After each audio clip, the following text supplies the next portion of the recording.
Welcome everyone. I would like to start by thanking the traditional owners for my use on their land on which I speak today, the peoples of the Eastern Kulin Nation, and I also pay my respects to their elders, past, present, and emerging.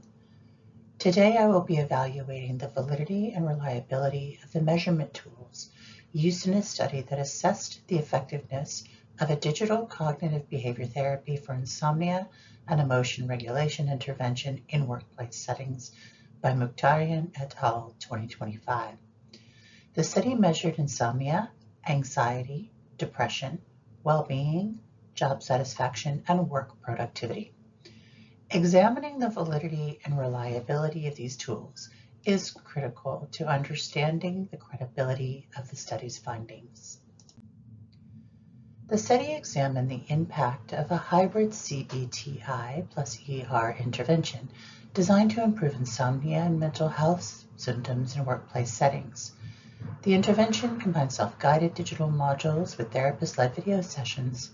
Participants were assessed using standardized psychological and workplace measures, including the ISI for insomnia, the GAD-7 for anxiety, and the PHQ-9 for depression.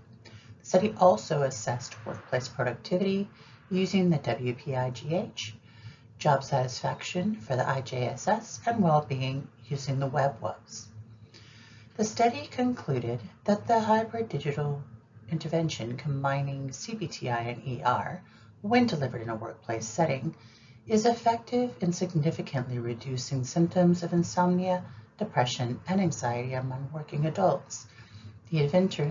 The intervention also improved subjective well-being, although it did not significantly affect quality of life, job satisfaction, or work productivity within the 8-week period. First, let's assess the reliability of the measures used in the study.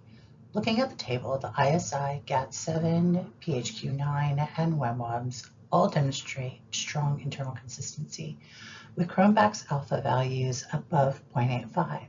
Indicating that items within each scale measure the same construct reliably. Test-retest reliability is also high, meaning that these measures produce stable results over time. However, the IJSS and the WPIGH have moderate reliability. The IJSS has a Cronbach's alpha of approximately 0.80, which is acceptable but suggests some variability in how individuals interpret job satisfaction. Similarly, the WPIGH has moderate test-retest reliability, particularly for presenteeism, where scores may vary between 0.63 and 0.80. These findings indicate that while mental health and sleep measures are highly reliable, assessments of workplace productivity and job satisfaction may introduce greater variability, potentially affecting the study's conclusion on workplace outcomes. Let's move on to construct and criterion validity. The ISI demonstrates robust psychometric properties, showing strong face validity and comprehensive content validity by addressing all insomnia symptoms. It has solid convergent validity through its correlation with the Pittsburgh Sleep Quality Index and discriminant validity by being distinct from depression measures.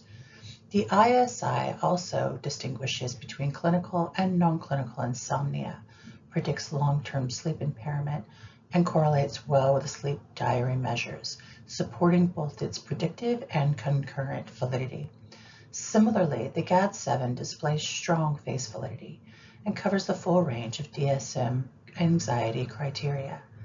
Its convergent validity is confirmed by high correlations with the Hamilton Anxiety Rating Scale, and it demonstrates discriminant validity by remaining distinct from physical health measures.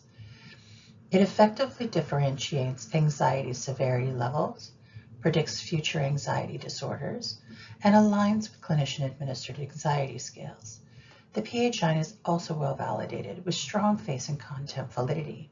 It correlates highly with the Beck Depression Inventory, shows discriminant validity from anxiety measures, and differentiates between levels of depression.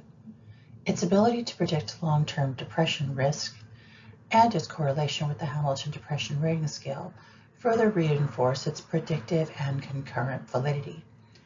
In contrast, The WPAI-GH shows only moderate face validity and limited content validity due to its lack of workplace specificity. Its convergent validity is weak as it correlates poorly with employer ratings, and its scores are influenced by mental health, raising concerns about discriminant validity.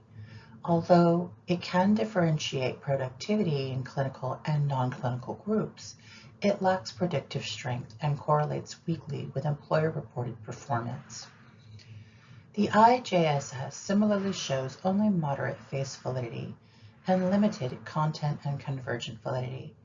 However, it maintains discriminant validity, distinguishing between high and low satisfaction levels, and moderately predicts job engagement, though its concurrent validity with productivity is weak. Finally, the WMWBS stands out with strong face and content validity, covering holistic aspects of mental well-being. It shows good convergent validity through correlations with life satisfaction, discriminant validity from clinical distress measures, and can differentiate between levels of well-being. Additionally, it predicts mental health outcomes and aligns well with emotional resilience measures, supporting both its predictive and concurrent validity. This analysis shows that ISI, GAD-7, PHQ-9, and WMWBS are all psychometrically strong with broad validity across multiple domains. In contrast, the WPI-GH and IJSS show more limited validity, particularly in convergent and concurrent domains, suggesting that they may be less robust tools in certain contexts. Now let's analyze the external validity of this study, that is, how well the findings generalize beyond the specific sample and setting. There are several strengths that support external validity. First, the intervention was delivered in real-world workplace settings using a digital format. This increases the potential for scalability and accessibility, especially in organizations that have no access to in-person therapy. Additionally, the inclusion of participants with mild to moderate symptoms makes the findings applicable to a broader range of working adults, not just clinical populations. However, there are important limitations. The sample was not diverse. Over 3/4 were female and over 80% were white. Participants are also recruited from the UK, particularly in the Midlands region, which limits cross-cultural generalizability. Further, the study was conducted during the COVID-19 pandemic, when many employees were working from home. This may have affected engagement and outcomes. Further, our participants self-selected into the study, which could mean they were more motivated than the average employee. Finally, the use of a waitlist control instead of an active comparator reduces our ability to compare effectiveness in other interventions. Let's break down the study's main conclusion, whether it's supported by the measurement tools used. The study found that the dCBT+ER intervention led to significant reductions in insomnia, depression, and anxiety, along with improvements in subjective well-being.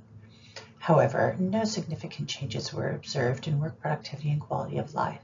The good news is that the primary outcomes, insomnia, depression, and anxiety, are well supported by high-quality tools.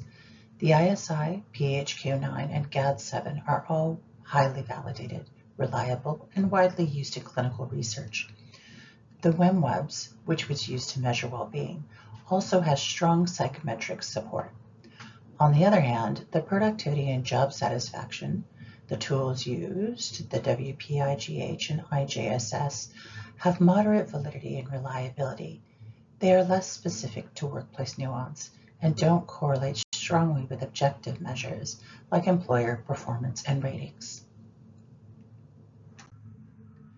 Having reviewed the analysis, the study's primary conclusions are robustly supported by the measures. However, the secondary conclusions related to workplace performance should be interpreted with caution. The future research should consider using objective workplace data and more targeted tools to assess job outcomes.